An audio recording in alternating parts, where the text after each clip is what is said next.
this is a big one. In fact, this is one that continues to shape Jewish life today and probably will for the foreseeable future. And this is the conflict between modernity and tradition. Modernity and tradition. Now, when I say tradition, I mean the kind of Jewish practices that we typically associate with orthodoxy. A very traditional Sabbath, wearing of certain garments, following the Jewish calendar pretty closely, simply identifying with orthodoxy. Although what I'm going to sort of tell you is that orthodoxy is as much a product of modernity as reform is. It just takes it in different form. Everything is a product of the modern context, and we're going to get to how that is. But this conflict between tradition and modernity is one that has happened throughout history. So just to step back a little bit, if you look at Jewish history, Jews have always been shaped by the larger culture.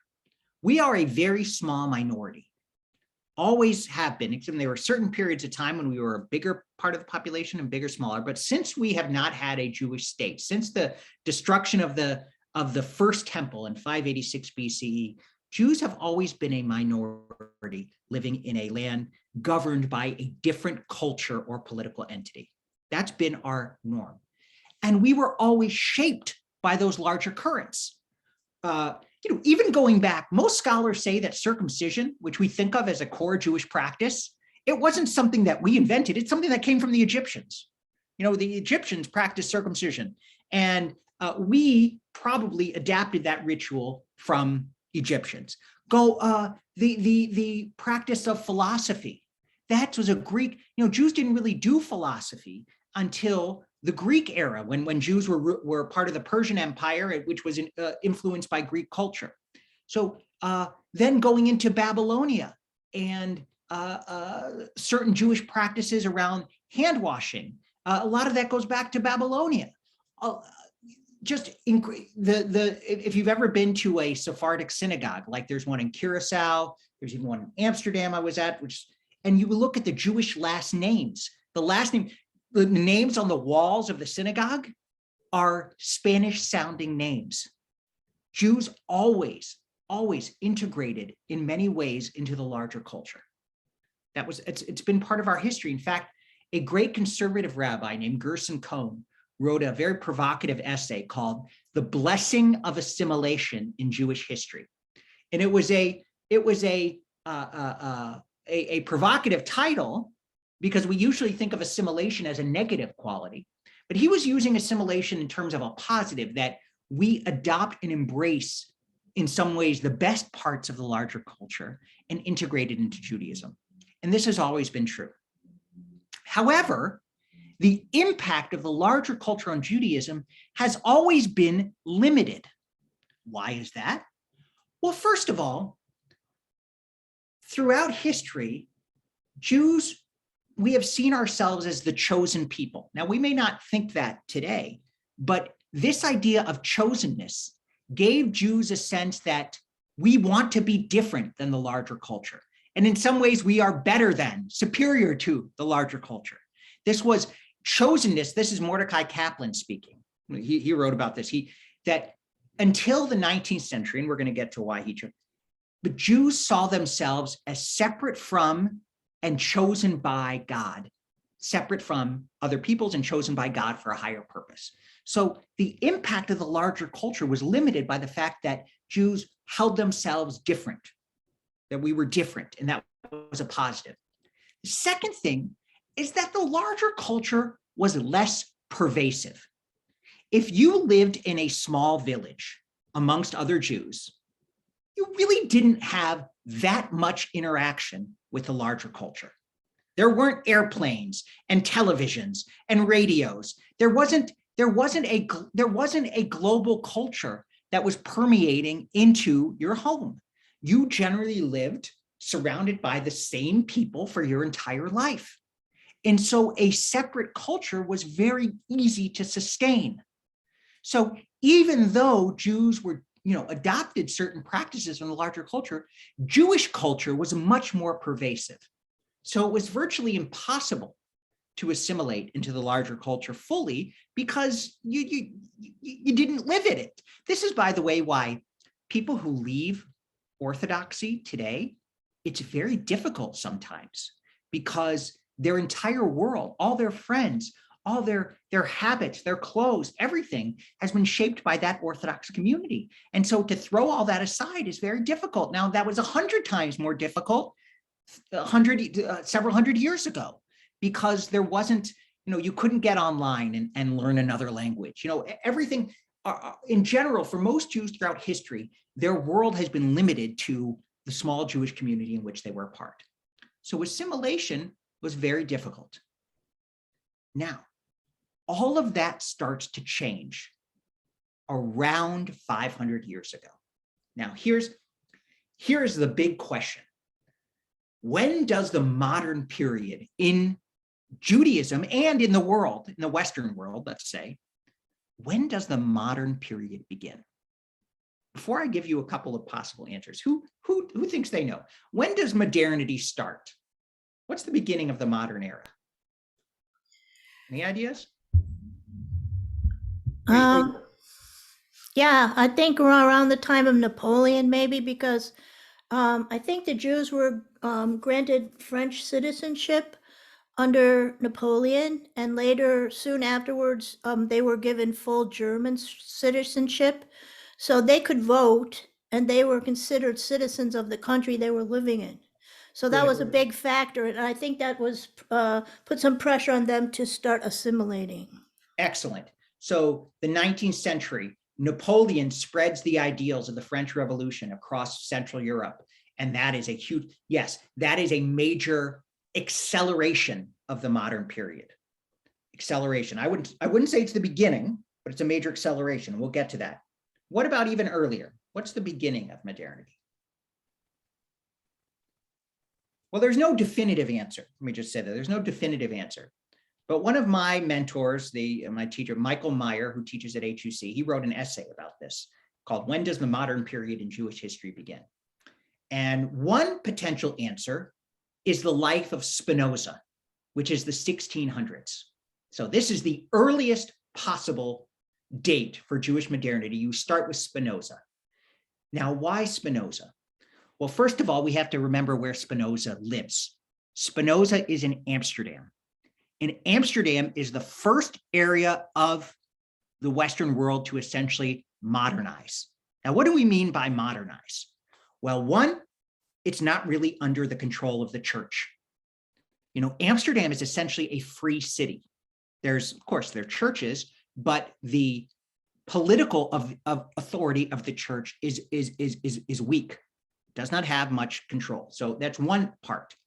Secondly, Amsterdam is the center of the global economy at that time. Remember, the first stock exchange in the world is founded in Amsterdam with many Jewish founders. And capitalism is a part of modernity because you can trade, you can interact with people from different cultures and different areas purely on the basis of numbers. There's not a idea that we're only going to deal with barter with people of our kind. So Amsterdam, the economic factors in Amsterdam accelerate that. Third, in Amsterdam, you have a large population of Marrano Jews, converso Jews. These were Jews who were forced to convert publicly to Christianity, but who continued to practice Judaism in secret.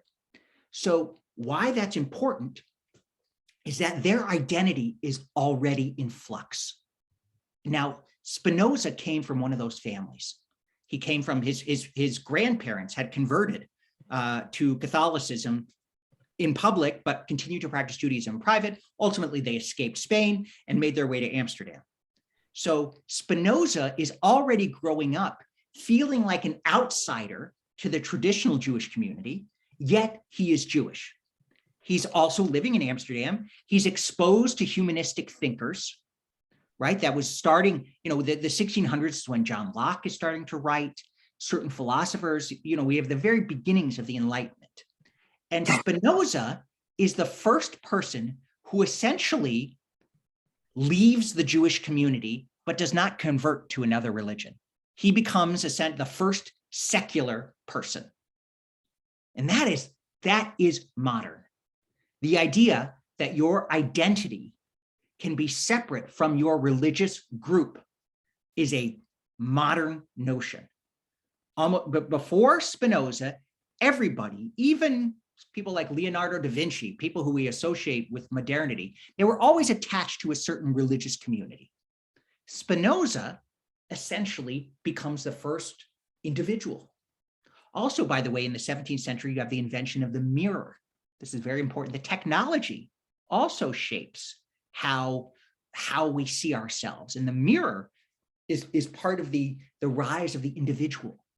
So potentially, perhaps the earliest notion of the modern period is the 1600s in Amsterdam with Spinoza.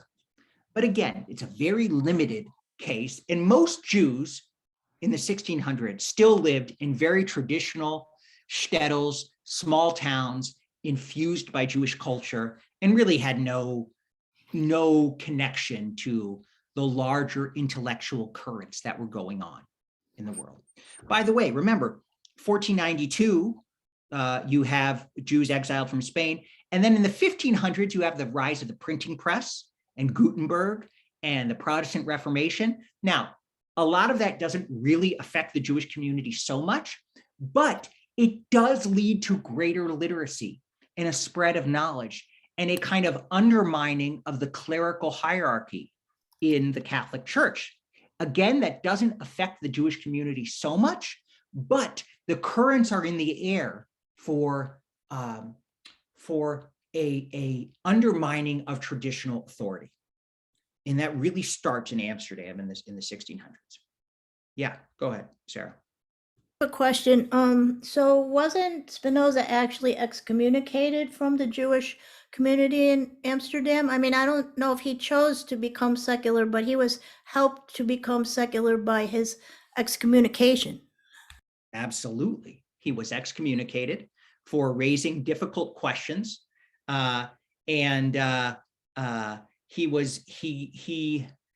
challenged the notion of biblical inerrancy.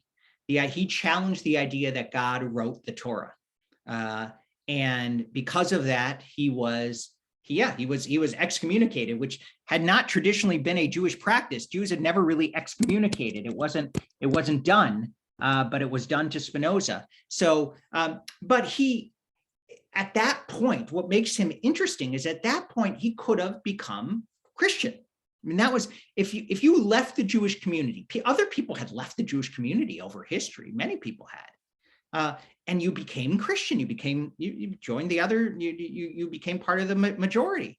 But Spinoza did not, and that was unique.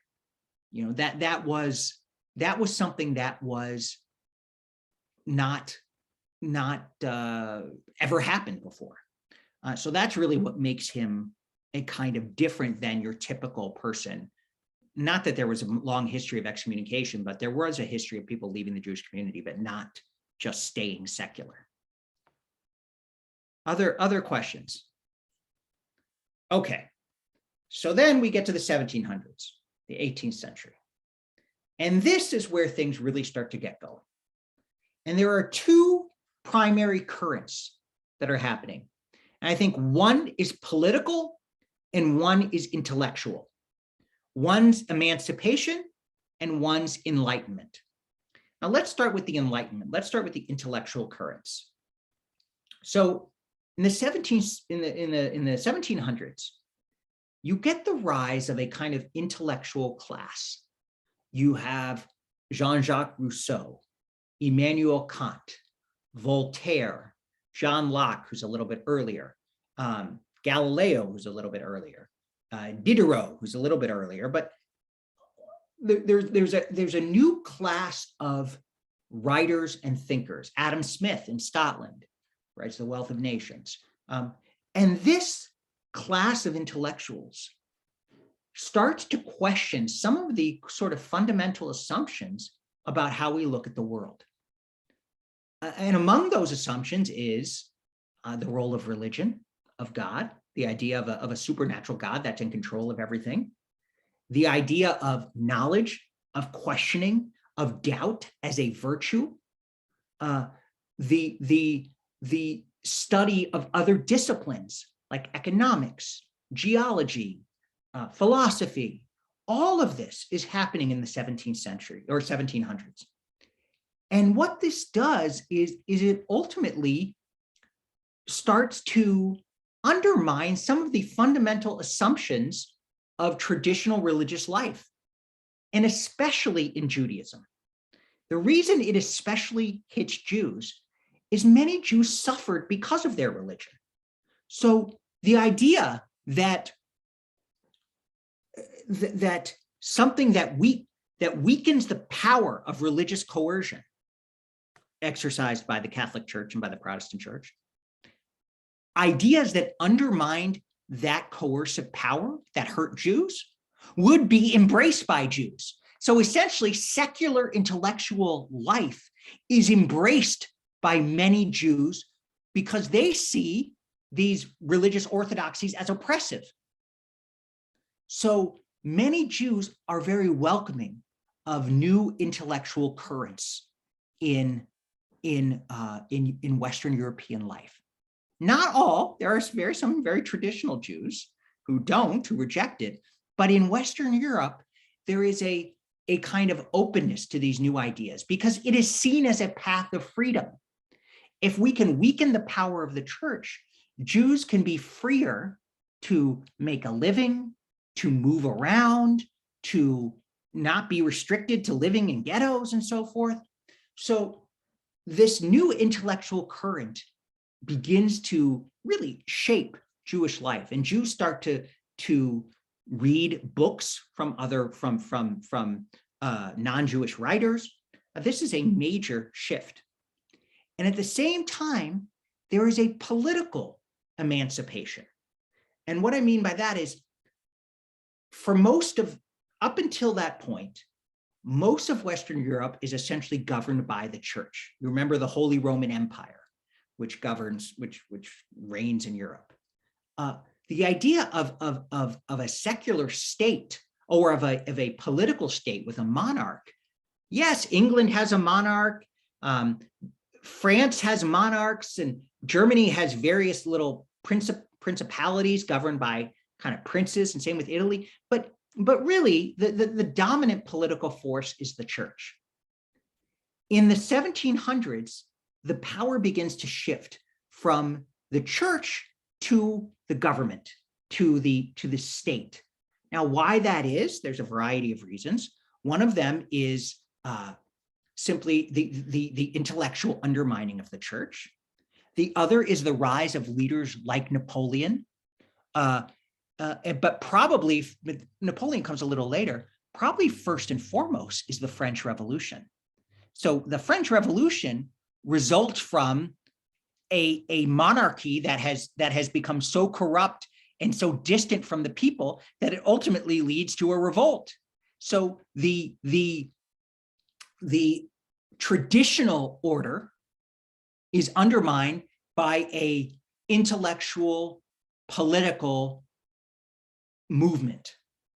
And part of the goal, part of the reasoning behind this new movement is a kind of human equality, not perfect, not individual equality, but the idea that we shouldn't persecute people or groups based on religion. So the French Revolution, fraternity, equality, what's the last one? Liberty. The idea that all groups are French. You're a Frenchman and then a Jew. You're a Frenchman and then a Catholic. You're a Frenchman and then a Protestant, whatever it is. So the political identification unites people together and is prior to the religious identification. And initially, this is very good for Jews, because Jews now have a route to freedom. If you can say, I pledge my allegiance to the French Republic, you're an equal citizen. And that's a dream come true for many Jews. And as Sarah said, Napoleon takes some of the ideals of the French Revolution and spreads them across Central Europe and parts of Germany. And that is really the beginning of the 19th century, is when modernity takes the Jewish world by storm. The first Reformed synagogue is set up in Hamburg, Germany in 1812. Other Reformed synagogues are built right in that same era in Frankfurt and Berlin. And the idea was that we Jews are no longer bound by Jewish culture and civil law. We can be Frenchmen, we can be German, we can be British by nationality, and Jews by religion. So a stark separation is established between one's political identity and one's religious identity. And before then, that had not been the case.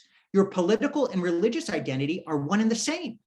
You know, in the 16 and 1700s, it was the rabbis who collected the political taxes paid to the monarch from the Jewish community. The rabbi was both a political, civil authority and a religious authority.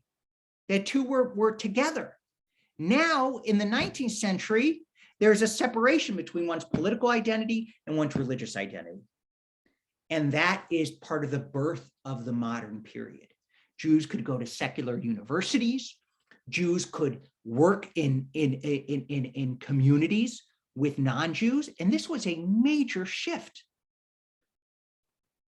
But it introduced a whole new set of tensions. One of them is the traditionalist response, which said, wait a minute, Jewish law doesn't make any distinction between civil law and religious law. So Jews should not be going to secular universities. Jews should be studying Judaism as our ancestors did, studying traditional Judaism as our ancestors did. Going out in secular university means that Jews have to interact and potentially eat with, so non-kosher, interact with people who aren't Jewish, which would undermine our traditions, our customs, and ultimately lead to the dissolution of Judaism. Secondly, this is in 1807, the chief rabbi of France writes a letter to Napoleon basically saying, we are Frenchmen, but we will not marry other French people except Jews. And Napoleon says, sorry, that's, if you are going to be French, you will marry and join in the larger French culture. And the chief rabbi rejects that. So this idea, the notion of Jewish separation, the idea that Jews can have to remain a separate people puts us at odds with the larger culture. So marriage is one of those circumstances where that happens. Dietary laws, eating food is one of the areas where that happens. The Sabbath, the notion, if you're serving in the army and you say, well, sorry, I can't work from Friday night to Saturday night, that means you're not going to be, you're not being a good soldier. So that brings a whole new tension. So these traditional parts of Judaism conflict with some of the demands of modern life. And remember, there is no weekend at this time. There isn't, the kind of things that we have today that traditional Jews can accommodate, the demands of modern life, those didn't really exist then. So these come into tension. And that's where you have the birth of Reform Judaism, non-Orthodox Judaism, to say, okay, we want to remain Jewish, but we like these changes in modern life. We want to be able to study at secular university. We want to be able to eat with and work with our neighbors. We want to be part of the French nation. We don't want to continue to live in ghettos. So but we also want to stay Jewish. We don't want to convert. We don't want to become nothing. we want to remain within the Jewish community. And plus, there's still anti-Semitism, so we probably couldn't be had in the larger secular community. So you have the birth of Reform Judaism. And this is that tension, the tension between those who say we may live in a changing world, but we are going to stick by our Jewish tradition, our practices, our minhags, our customs, and the modernizing group, which is saying we want to remain Jewish, but we also want to be part of the larger world. We want to be part of the larger culture. We like this larger culture. It has much to offer. Okay, questions, concerns, and then we'll get into some of those differences among the modernizing Jews. Questions? Yeah, Steve, go ahead. A couple of questions. One, at this point in time, was Western Europe the center of gravity of the Jewish world, or was it in Eastern Europe? And I guess a second, partly related, partly unrelated question to that is, how does the development of the Hasidic movement relate to any of this? Huge.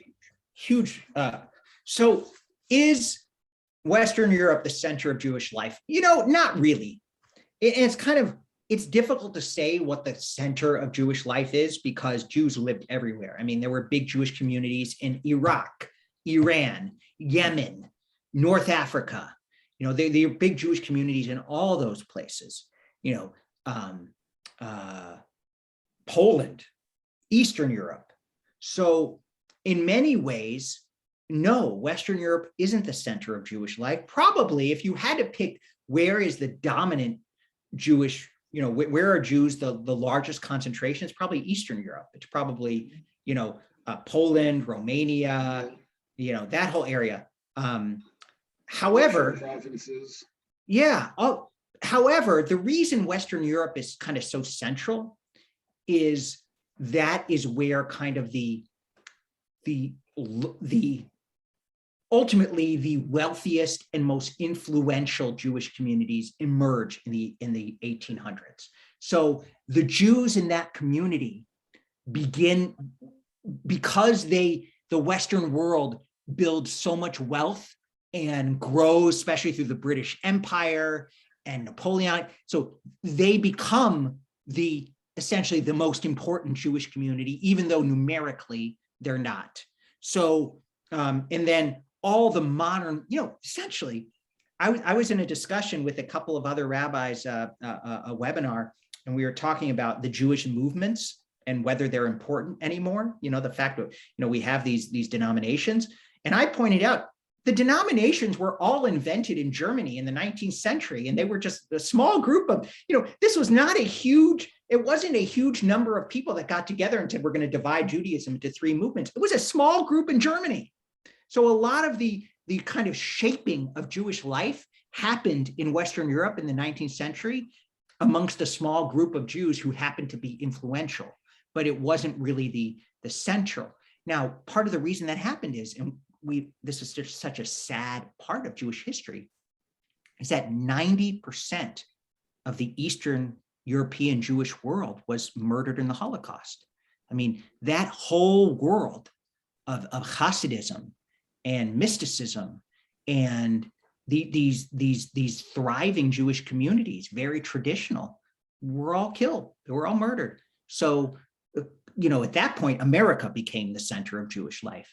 But over time, what happened in Western Europe kind of shaped what happened everywhere else. Yeah. Who's next? Yes. And the German Jews were one of the early communities to immigrate in larger numbers to the U.S.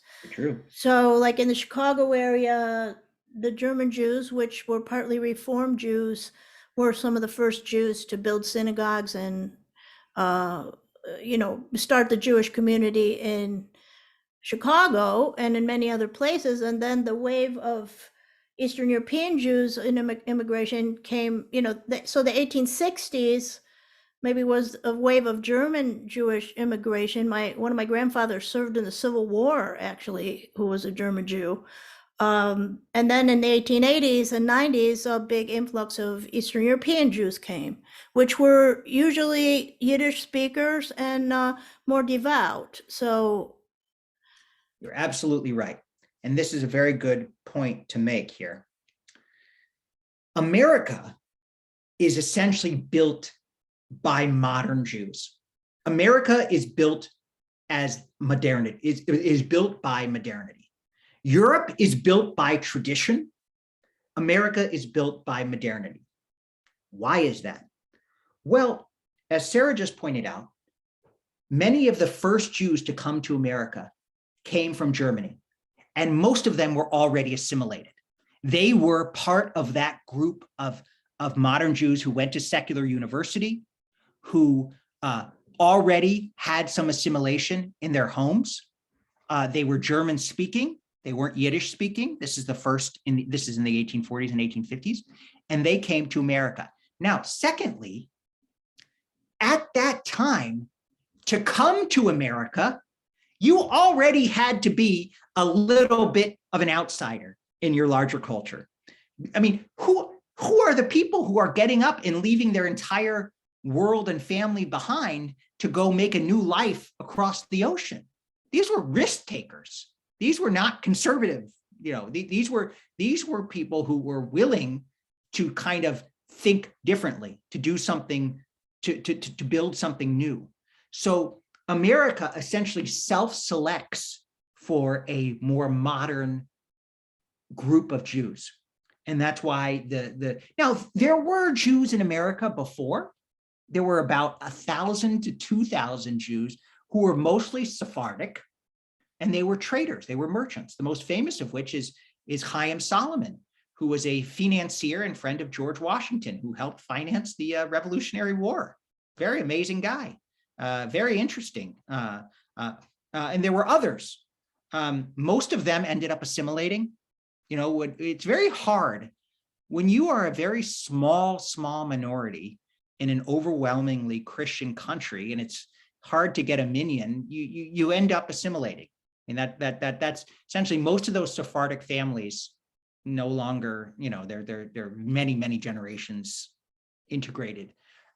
But in the 1840s and 1850s, you have a large concentration of German Jews who come, and most of them are modern. Now, I don't want to be too, I mean, that's not 100% true. I mean, the interesting thing is KAM, which is the oldest congregation in Chicago, founded in the 1850s, I think, 1850s, which literally means Kihilat Anshe Ma'arav, which means Congregation of the Men of the West. What a great name. What a great name. Because Chicago at that point was the West. You know? But they founded the congregation. The congregation was founded by young men who wanted to procure kosher food for their parents. That was the founding. So they needed kosher food. So they created a community so that they could get it and they could transport it and so forth. That was the founding. So in some ways, some of those traditions remained. But compared to the traditionalist communities existing in Europe, it was quite modern. And what happens is even orthodoxy embraces some modern elements. Now, why is that? Well, it is very hard to resist the wider culture. Ask any parent, do you think there are many parents today who can restrict their children from using an iPhone or an iPad? Think about it. I mean, think about your own. Now, maybe you can set some limits, which I try to do, but it is virtually, I've said to my wife, I'm like, I don't want them having a phone. I don't want them having an iPad. And my wife's like, how are they supposed to communicate at all with their friends or even their teachers if they don't have that? And I was like, all right, you're right. This is a losing battle. So the forces of modernity are very, very strong. And so over time, even traditionalist Jews start to embrace some of the elements of modernity. One of them, for example, is the language. in many synagogues in the 19th century, most people spoke Yiddish in Orthodox communities. However, starting in the 1850s and 1860s, you begin to have modern Orthodoxy. So these are rabbis who are Orthodox, who practice Sabbath, who believe the Torah is the word of God. They start to preach, to give sermons in German. This is new. This is a modern adaptation. They also start, there's even a modern Orthodox synagogue in Germany, which eliminates the singing of Kol Nidre, because Kol Nidre was thought to give the message that Jews were duplicitous and Jews could not be trusted in business, because it says all of my promises that I failed to keep, forgive me for them. That was used by anti-Semites to say you can't trust any Jews. So even modern Orthodox synagogues eliminated it. Some modern Orthodox synagogues had organs because they said, well, we want our services to appeal to proper, people who appreciate refined music. So even Orthodoxy is affected by these modern currents. You can't escape the larger culture. Yes, Sue. Well, I just wanted to, from my own experience, and you talk about modernity. For instance, we raised our children in Aurora, Illinois, where there was one congregation and 150 Jewish families. That was it. And when I was growing up, my parents forbid me to date outside of Judaism. And my mother's thing was, if you don't go out with them, you can't fall in love with them. Right. She had, I guess that's true. But I wouldn't have had a leg to stand on if I had done that to my kids. I mean, because they would have not been able to date at all. There was nobody there. And that isn't the way. And the other thing that happened was we used to have a Shabbat dinner every Friday night in our home until the kids started high school. Football games, basketball games were on Friday night. Now, was I going to forbid my kids from going because they had to stay home and have Shabbos dinner with their father and me? I just couldn't do that to them. So it gave way. That's a great example. That is a great example, because what you're pointing at is the power of the wider culture. Now, you could have, moved to Brooklyn and sent your kid. I mean, you could, there are ways to avoid that, but that's not the life that we are, we choose to live. So Dick worked for a company in Aurora. This is where he grew up. And so you adapted as much as possible, constantly weighing different things so that you could preserve Judaism, but also not reject the wider culture. Right. And that is a struggle that almost all Jews have had to make. And the truth is, the larger culture is become much more powerful, right? I mean, in the 1950s even, a lot of people went to church on Sundays. So some synagogues would have services on Sunday. Mm-hmm. And most American Christians belong to a church in the 1950s. So most Jews belong to a synagogue. The time when there was the highest affiliation rate in the United States was the 1950s, which also corresponded to the time when churches were the strongest. So in general, we are part of the wider culture. As the wider culture changes, our challenge as Jews change. The idea that, for example, we see that in our own religious school. When I was growing up even, and I'm 43, there weren't a zillion activities after school. I went to Hebrew school twice a week and Sunday school, even though we were Reform. Now, the idea that my kids would do that is almost unfathomable. They have so many activities. I got dance this day, after school club that day, this, that, and I'm I take Judaism seriously. So there are so many competing, the wider culture has become stronger, and you cannot avoid that. Now, let me rephrase that. You can avoid it. However, you turn even more insular. So you just simply build higher walls. That's why the biggest trend in the Orthodox community over the last 40 years has been the rise of day schools. 50 years ago, if you were Orthodox, most Orthodox Jews went to public school. You go back to New York in the 1950s and 1960s, most Orthodox Jews went to public schools. Now, 99% of Orthodox children go to private Jewish day schools. Now, that essentially puts a barrier between your community and the wider culture, because the school reinforces Jewish culture. And so you don't have to make that school wouldn't have a football game on Friday night because that's Shabbat. Excuse me, Rabbi, and that is why our rabbi in Aurora and another very Orthodox family boarded their children out to Chicago so that they could go to Jewish day schools. Right. That's right. So they made the choice, right? They made the choice to be more insular. That is a choice that people make. That's fine. I think part of what distinguishes us as Reform Jews is we choose to be part of the wider culture while figuring out another way to keep Judaism alive. We are of the opinion that Judaism can't be isolated from the wider culture. I guess it can, but that's not sustainable. It's not sustainable to constantly wall yourself off from the larger culture. That, by the way, and this is a whole nother interesting trend, the Orthodox community in America, a lot of people think it's growing. It's not really. It's basically staying the same. It would be growing, but many Orthodox Jews end up moving to Israel because in Israel, you don't have to compete with the wider culture.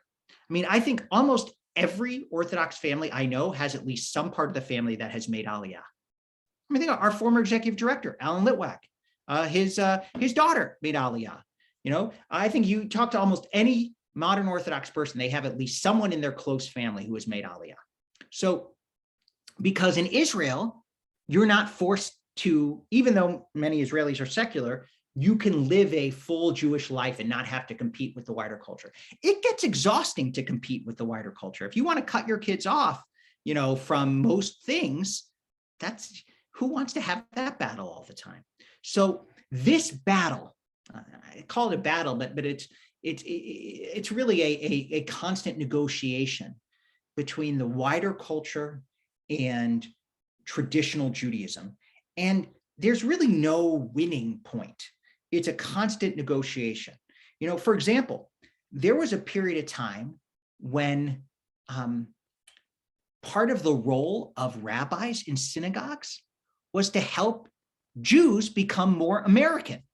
The idea was, especially after, a couple of million Jews immigrated from Eastern Europe between 1880 and 1920 who came to America.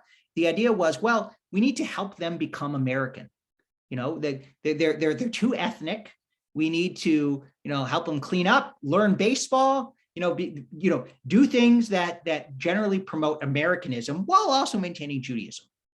And that was what happened. How, synagogues had schools to help immigrants learn how to, how to knit and do things to integrate into a larger culture. Have swimming pools and camps and things. Now the challenge is we're all American. We're pretty accustomed to American norms. So how do we preserve Judaism? How do we pass that on? So the challenges change. And part of the idea is the openness or hostility of the larger culture. So prior to, let's just say the 1970s, there was still a pretty strong anti-Semitic foundation of the larger culture. Not terrible, not like in Germany, but there were clubs where if you were Jewish, you couldn't be accepted as a member.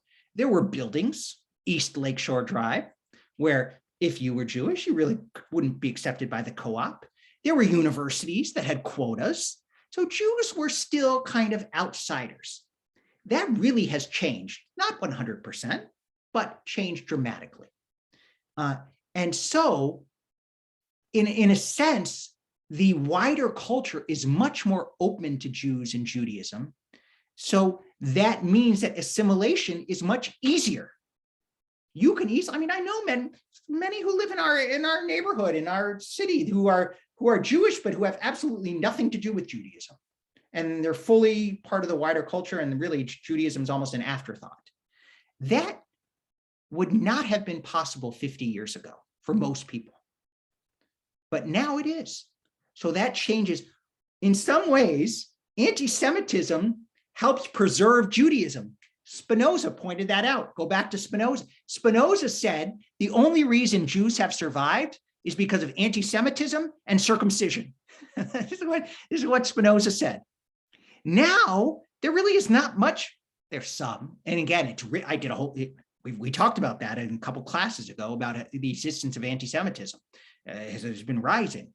But until the recent resurgence in anti-Semitism, there really, there wasn't anything blocking Jews from just totally incorporating into wider American culture.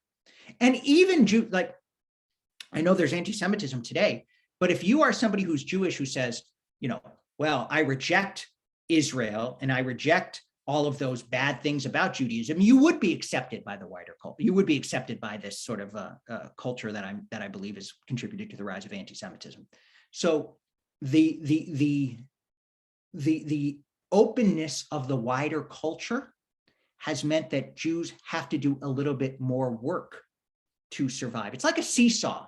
It's like the more open the culture becomes, the more important embracing some tradition becomes. And the more restrictive the culture becomes, the less Jews have to rely on tradition in order to maintain a certain Jewishness. Questions? Yeah. Rabbi? Mm-hmm. Oh, it's Marilyn. Yeah, go ahead, Marilyn. I don't know if Zionism is going to be a whole nother topic for another time, but how close are we to part of our reform movement with Zionism? When does that come into the picture politically? Tremendously important. And it's become important again. I don't know if any of you read that article in the New York Times a couple of weeks ago about the synagogue in Westchester Reform Temple. Westchester is not unlike Highland Park, big Jewish population, pretty successful population. And this Westchester Reformed Temple, I know the rabbi there, he's a good guy, very similar to Macomb, probably a little bigger than we are, and they are being sued by a former religious school teacher who says she was fired because she is an anti-Zionist. So essentially she wrote something on her Facebook or Twitter, I don't know which one, I got to read the article again. But essentially, she opposes the existence of a Jewish state. But she's Jewish. She's evidently a wonderful teacher. Kids liked her. She wasn't teaching about Israel. Her class wasn't about Israel. I think she was teaching third graders or something. But people saw her posts and they fired her. And she's suing them. Now, personally, again, I'm not a lawyer. I don't think she has a case at all. I mean, because a synagogue can say these are our views and we don't care if you agree or disagree. We have the privilege. And, I don't think she has a lawsuit, but be that as it may, the point is that tension. She believes that as a Reform modern Jew, she can have this point of view where she doesn't really believe in a Jewish state. Whereas other Jews are saying that's ridiculous. Of course we believe in the land of Israel. But this has been a huge tension in Reform Judaism. So just to give you a little overview, and we're going to go more fully into this in a couple of weeks, but in its early years, Reform Judaism was opposed to Zionism, very much because of what I said earlier, how after the French Revolution, the idea is we are Frenchmen first and by nationality and Jews by religion. We are German by nationality and Jews by religion. So the idea that we would be Jewish by nationality and support a Jewish state, that's inconsistent. We're French. We're American. We are Polish even. I mean, there were, less so in Eastern Europe, but more so in Western Europe. And so the idea of a Jewish state was seen as negative, as undermining our goal for political assimilation. And so the early reform movement was vociferously opposed to Zionism. In fact, the first Zionist Congress was supposed to be in Berlin in 1897. And the Reform rabbis of Berlin and the Orthodox rabbis of Berlin together were able to stop the Zionist convention from happening in Berlin. The only thing they agreed on. The Orthodox didn't want the Zionists because they believed that only God could establish a Jewish state. And we'll get into that. So that's why the first Zionist Congress was held in Basel, Switzerland, which is, I mean, I'm sure it's a beautiful town. I've never been there. Sounds beautiful. Looks beautiful, but not the place to have a World Zionist Convention. So yes, that changes really after the Holocaust is when it, reform becomes pretty much almost 100% Zionism, not 100%, American Council for Judaism and so forth, but essentially the reform movement becomes almost universally Zionist, and even during the 6-Day War becomes even more so. And then in the 1970s, you have the year in Israel that all Reform rabbis spend a year in Israel. But that's changing. This is another area where there is a tension amongst the generations. Okay, questions? Yeah, Alice, go ahead. Oh, you were just good. Other questions? Yeah, go ahead, Sarah. Yeah, I have you were talking about the pendulum swinging back and forth. I grew up in Chicago Sinai congregation, probably the most liberal Reform congregation. We had our main service with our large sermon on Sundays. At that time, it was a weekday service. It was not a Shabbat service. But I think maybe at the founding of Sinai, it may have been a Shabbat service held on Sunday. I don't know about that. But there was no chanting in Hebrew. All the Hebrew prayers that were read in the Reformed Jewish prayer book had the English under it, and we said the Hebrew, and we immediately said the English for all the major prayers. And the Ve'ahavta was in English. And now more and more Reformed Jewish congregations have re-adopted chanting of the major prayers, which I think as a musician, it's really enriched things greatly. But the music also has shifted in almost to more emphasis on some of the more traditional aspects like chanting. This is a tremendous, yes. The worship service, again, reflects the larger culture.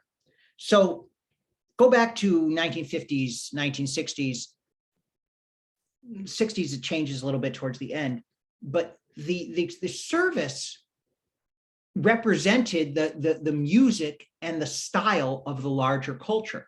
So, people would dress up, let's say, to go to the symphony or go to the opera. So people would dress up to go to synagogue, and the rabbi was in a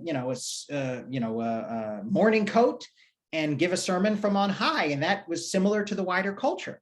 That changes, the music changes.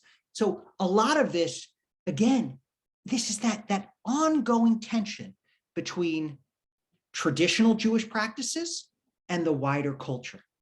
And we're constantly negotiating that.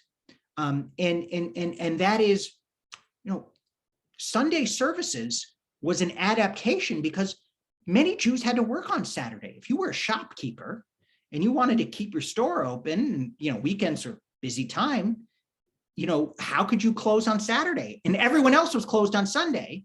So to go to services on Sunday seemed like a good idea. And today we have a 2-day weekend, so it's easier to observe Shabbat if you are if you're more traditional. It's interesting. This is the wider culture. There's a reason that in Orthodoxy, there's been a huge embrace of technology. I read an article recently about how there is a huge subculture in the ultra-Orthodox world of women who run Amazon online businesses.